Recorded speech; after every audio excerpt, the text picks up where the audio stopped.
पूछना सीखना है और पूछना सीखने की ज़रूरत भी है। हम जिस निज़ाम तालीम का हिस्सा है उस निज़ाम तालीम में पूछना सिखाया ही नहीं जाता। उस निज़ाम तालीम में सवालों के जवाब याद करना तो सिखाया जाता है, सवाल बनाना नहीं सिखाया जाता, सवाल करना नहीं सिखाया जाता। और उसके नतायज ये निकलते हैं कि जिसने सोच, जो कि सवाल जब भी आप बनाना चाहते हो आपको सोचना पड़ता है, और जिसको सवाल बनाना नहीं आता, जो सवाल की तरफ ध्यान नहीं दे पाता, वो असल में सोचने की तरफ ध्यान नहीं दे पाता।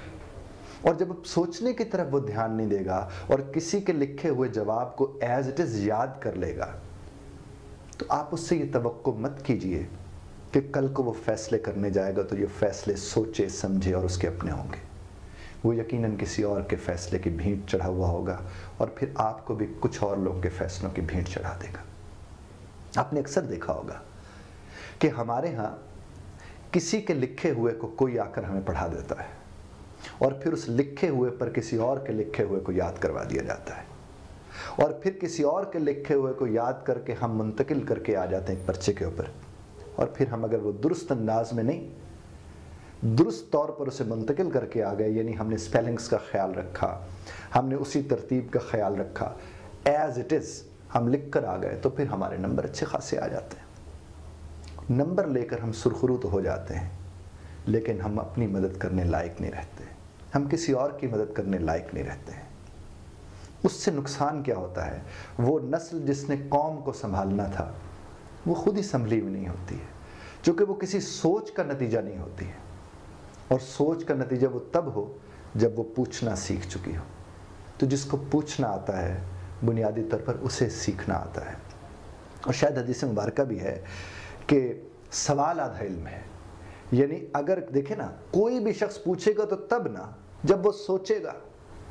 जब वो समझेगा कि सवाल पैदा हुआ है और सवाल करना। आपने देखा होगा छोटे बच्चे, अभी उन्हें किसी ने पढ़ाया नहीं होता ना, इसलिए वो पूछते रहते हैं, और जो ही उनकी पढ़ाई का वक्त शुरू होता है उनका पूछना ख़त्म हो जाता है, वो फिर पूछना छोड़ देते हैं। वो आपसे पूछते हैं कि ये क्यों होता है, वो क्यों होता है।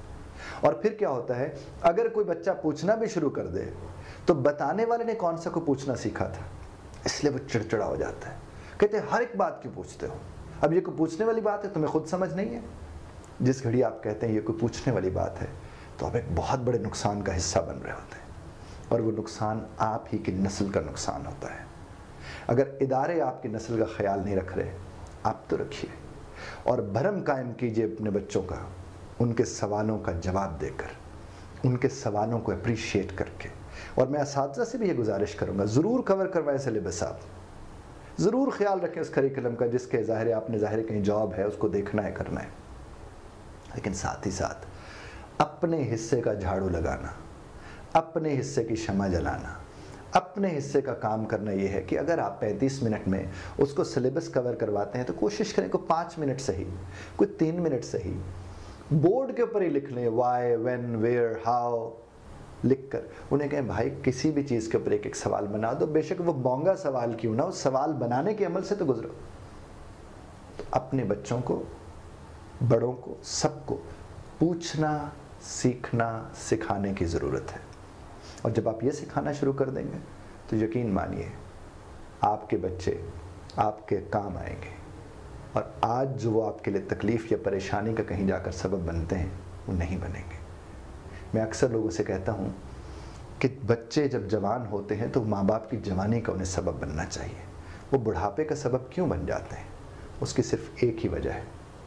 कि ना उन्हें पूछना सिखाया गया, ना उन्हें पूछना आया, और नतीजतन वो दूसरे वाला पूछ रहे होते हैं अपने वालिदैन से।